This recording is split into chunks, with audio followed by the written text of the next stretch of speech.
Tiniyak ni Senator Mark Villar na handa siyang makipagtulungan sa isinasagawang investigasyon ng Independent Commission for Infrastructure. Sa nakaraang panayam kay Justice Secretary Crispin Remulla, sinabi niya na kasama na sa kanilang iimbestigahan ang magkapatid na Villar at ang kanilang ina na si dating Senator Cynthia Villar. Ito'y kasunod ng di umano'y familial ties nila sa isang Las Piñas-based contractor na nakasecure ng 18.5 billion na government contract.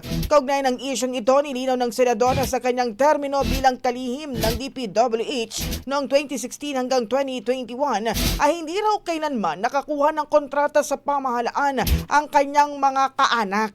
Dagdag pa niya, wala rin siyang direkta o di kaya ay indirect ownership o controlling interest sa anumang kumpanya na sumasali sa bidding ng DPWH project.